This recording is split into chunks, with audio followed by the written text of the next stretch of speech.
A beautiful spring evening in Radnor Township, Pennsylvania. The streets were quiet, lined with manicured lawns and stately homes. It was the kind of neighborhood where tragedy felt unthinkable.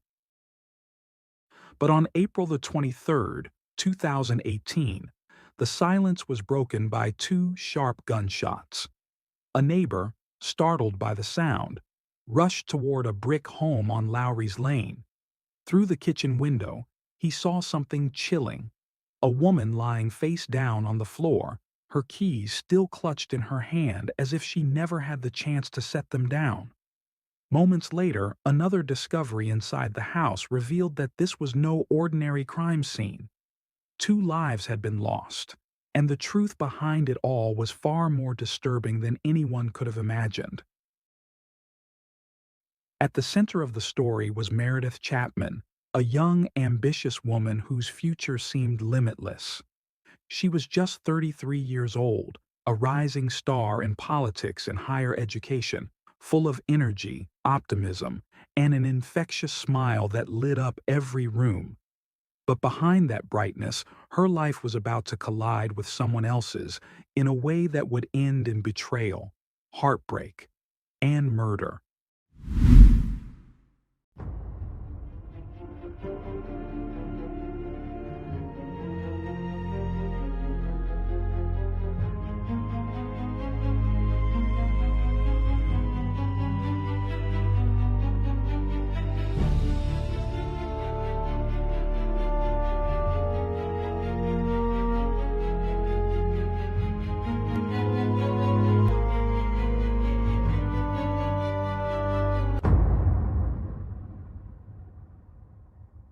If you're a fan of true crime and criminal investigations, you won't want to miss our new book, The Ultimate Book of Serial Killers: 180 Files of the World's Most Notorious Murderers, now available on Amazon. You can also purchase the PDF version directly from our website for instant download. You'll find the link in the video description and in a pinned comment. Now, let's dive into today's case.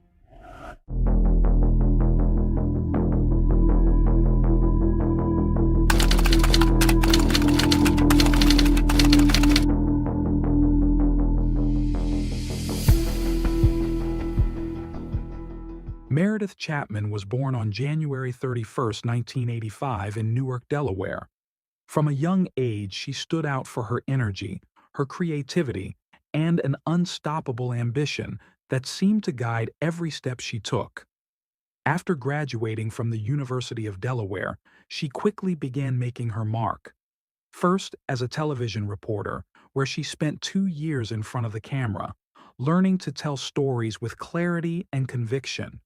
Soon after, she returned to her alma mater, this time not as a student, but as the director of its marketing department. In addition to leading a team, she also stepped into the classroom as a lecturer, inspiring the next generation of students. Her drive extended beyond academics. Meredith was passionate about politics, working as a communications and external relations manager in the House of Representatives. By the age of just 32, she had already run for a Senate seat in Delaware. Although she didn't win, the campaign earned her respect and recognition, landing her a place on Delaware's prestigious 40 Under 40 list of rising leaders. On social media, Meredith projected the same vitality she carried in real life. Her posts were filled with smiles, moments of joy, and snapshots of her vibrant world. To her followers, she seemed unstoppable. She had the career, the presence, and the determination to keep climbing. In 2009, Meredith married Luke Chapman, a local councilman, and she wholeheartedly supported his political ambitions. But as the years passed, their relationship began to change. What had once been a partnership built on shared goals and affection became strained, and by the time 2017 arrived, the marriage was showing deep cracks. It was in that same year that Meredith crossed paths with a man who would alter the course of her life forever. His name was Mark Gerardo. She met him while interviewing candidates for the role of creative director at the university. At first, Mark hesitated. Meredith was 15 years younger, and she would be his supervisor if he took the position. But the connection between them was undeniable. Meredith's intelligence and confidence drew Mark in. He admired her professionalism and was captivated by her charisma. Before long, the boundaries between boss and colleague began to blur. When she suggested they grab a drink one evening, he agreed without hesitation. What started as a simple outing stretched into hours of conversation, laughter, and personal confessions. Mark revealed painful memories about the loss of his parents and his brother, things he had rarely shared before. Despite being married to Jennair, his high school sweetheart from South Carolina, Mark allowed himself to grow closer to Meredith. The chemistry between them was undeniable, and soon they found themselves in a relationship that neither had planned but both felt drawn to. As Mark settled into his new life in Delaware, living apart from Jennair, the two women who loved him remained unaware of just how drastically their lives were about to change. By the time Jennair finally joined him in early 2018, she immediately sensed that something was different. The man she had known for decades seemed distant, detached, and distracted. In her heart, she feared the truth. Another woman had entered their lives.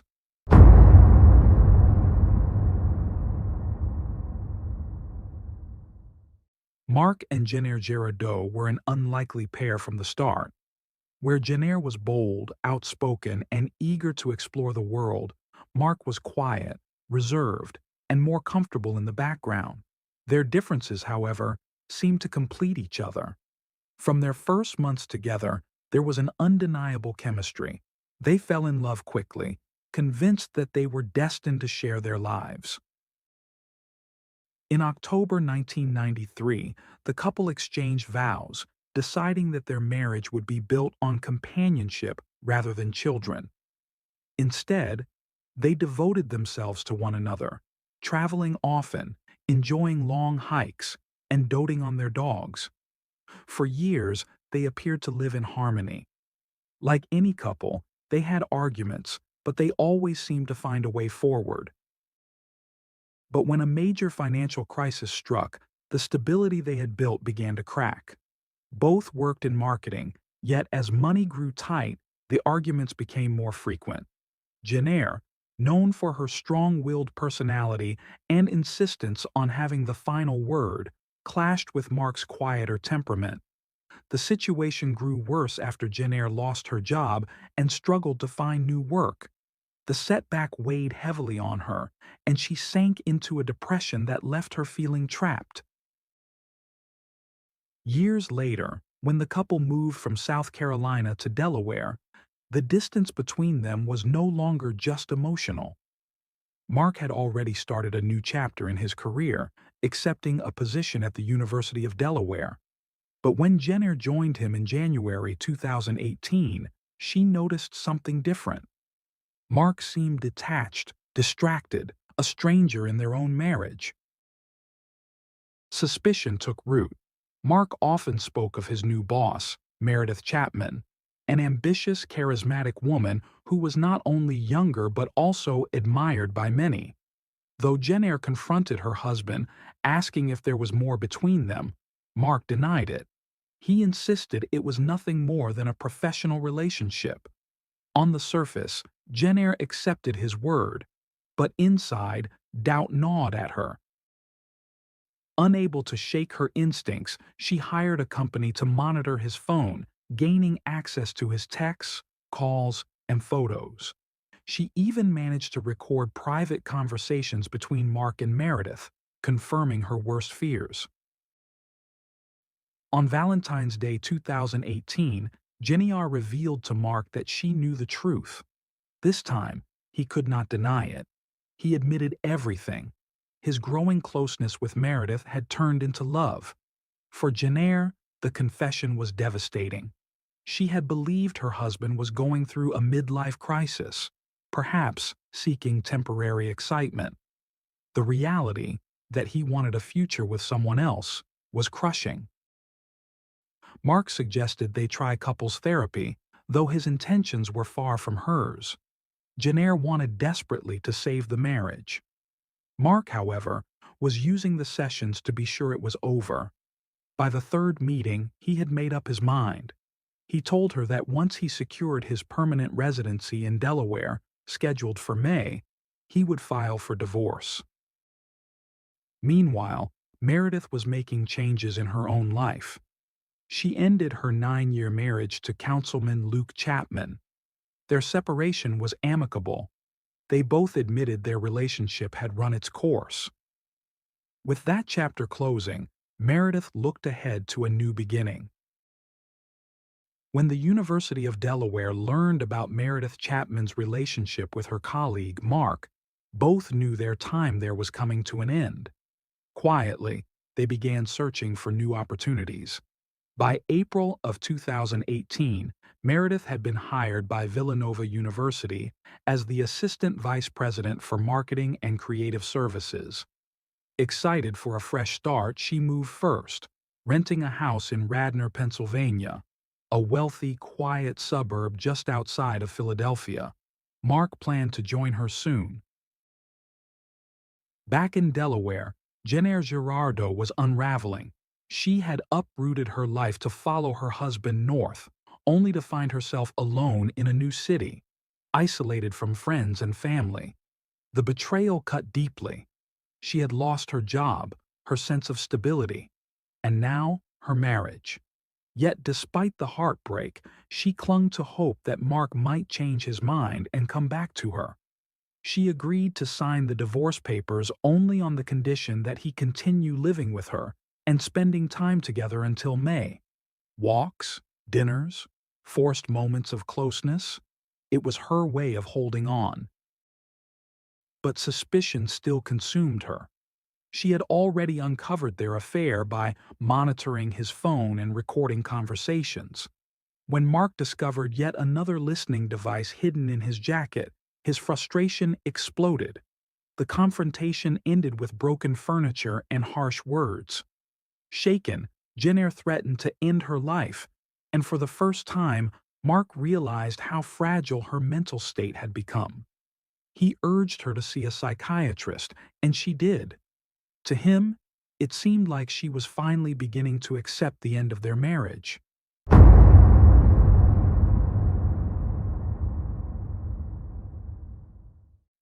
Then came April 23, 2018.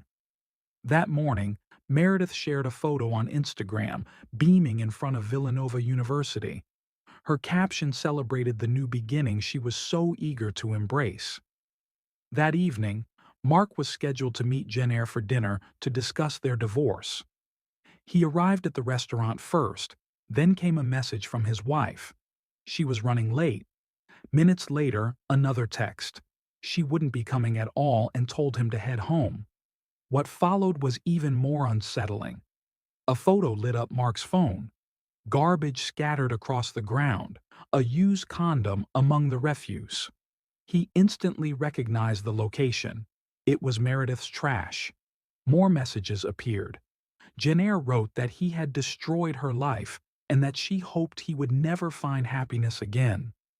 The final words she sent were chilling. A goodbye. Panic set in. Mark rushed to Meredith's home, convinced his wife had gone there. Through a window, he saw a devastating sight. Meredith lying face down on the kitchen floor, blood staining her leg. She wasn't moving. She wasn't breathing. Staggering inside, he realized the worst had already happened. As he turned, he noticed another body sprawled in the living room, dressed entirely in black. In that terrible moment, it became clear. It was Jennair. At first, investigators were unsure what had taken place. With 2 lives lost and no weapon in sight, they considered whether a third person had carried out the attack. But as officers moved Jennair's body, they found the gun beneath her. It had been fired twice. What unfolded in that quiet Pennsylvania town was a story of ambition, betrayal, and heartbreak, a love triangle that ended in a double tragedy. After the devastating discovery inside Meredith Chapman's Radnor home, police brought Mark Gerardo in for questioning. Shaken and grief-stricken, he told investigators everything he knew. He handed over his phone, showing the string of messages Jenner had sent him while he sat waiting at the restaurant. Messages that began with excuses about being late and ended with a chilling farewell. Piece by piece, detectives reconstructed the day of April 23, 2018. Surveillance cameras placed Jenner in Radnor by early afternoon. At 2:20 p.m., she was captured stopping at a nearby gas station. Later, she parked a rented vehicle close to Meredith's house, an SUV she had quietly reserved 10 days earlier. From there, she sifted through Meredith's trash and slipped inside the home, hiding as she waited for her husband's new partner to return. Sometime between 5 and 6 p.m., Meredith came back from her first day at Villanova University.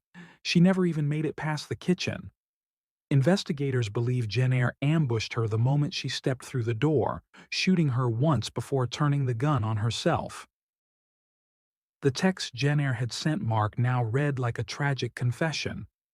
In addition to the goodbye, she told him that he had destroyed her life and wished him nothing but misery. As detectives searched the scene, more details emerged. In the rental car, they found binoculars, ammunition, gloves, and earplugs, evidence that the attack had been carefully planned. A neighbor later confirmed seeing a woman lurking outside Meredith's home days before, watching the property through binoculars. The discoveries inside the Gerardo's own home painted an even darker picture. Hidden within the lining of Mark's jackets were tiny listening devices, carefully sewn in place by Jenner.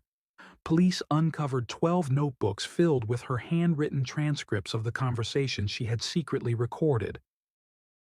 They also found a separate bank account used solely to purchase surveillance equipment, lockpicking tools, spyware for computers, GPS trackers she attached to both her husband's car and Meredith's vehicle. Tellingly, she had nicknamed the device on Mark's car Lying Jerk, while Meredith's tracker carried a far more vicious label. Evidence showed that on March 20th, weeks before the tragedy, Jenner had purchased the firearm used in the attack. She practiced at a local shooting range multiple times, including just hours before the fatal evening in Radnor. Among her belongings, Mark discovered a letter she had written in the weeks leading up to that day. In it, Jenner reflected on her life as a wife and partner, admitting that she once found deep fulfillment in caring for her family. But her words took a darker turn. She wrote that Mark and Meredith could not be allowed to get away with what they had done, that she was owed respect, and that she needed to take control. Investigators later learned that Jenner had even turned to neighbors for help. On the Nextdoor app, she asked for recommendations, first for a divorce attorney and later for a marriage counselor. To the outside world, she appeared to be searching for a way forward. Her psychiatrist later confirmed that she showed no alarming signs during their sessions, even speaking about starting over and leaving Delaware behind. Yet beneath the surface, she was living with deep pain and had been diagnosed with post-traumatic stress disorder brought on by her husband's betrayal and the looming divorce. By the end of the investigation, one truth was undeniable. Jenner's actions were not impulsive. They were deliberate, planned, and tragically irreversible. For years, Jenner had quietly battled depression. In the aftermath of the tragedy, a specialist who later reviewed her case suggested she may also have exhibited traits of borderline personality disorder, an illness marked by deep emotional turmoil and instability. To those around her, however, she appeared to be coping. Even Mark believed she was beginning to accept the idea of divorce. But beneath that surface, Jenner's pain and jealousy were festering into something far darker. In the years since, Mark has carried a heavy burden of guilt.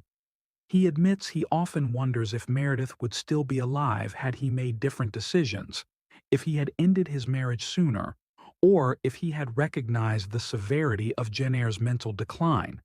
He says he has found a way to forgive his wife for the pain she inflicted on him personally. But what he cannot forgive is the choice she made to take another woman's life. Haunted by grief, Mark sold nearly everything he owned and eventually relocated to San Diego, where he found work with a luxury hotel chain. He also turned to writing, publishing a book about the case, and starting a blog dedicated to raising awareness about mental health, betrayal, and the devastating consequences of silence. The story of Meredith Chapman's murder has continued to echo far beyond Radnor. Some voices blame Mark, pointing to his affair and questioning whether his decisions set the tragedy in motion. Others condemn Meredith for her relationship with a married man, and many see Jenner as both a perpetrator and a victim, an anguished woman whose untreated mental health struggles spiraled out of control. Yet beneath the debates and headlines lies a heartbreaking truth. Two women's lives were cut short. Meredith was just 33 years old, on the cusp of a promising new chapter. Jenner was 47, undone by heartbreak and despair. Their story has become a cautionary tale about love, betrayal, mental illness, and the devastating ripple effects of choices made in silence.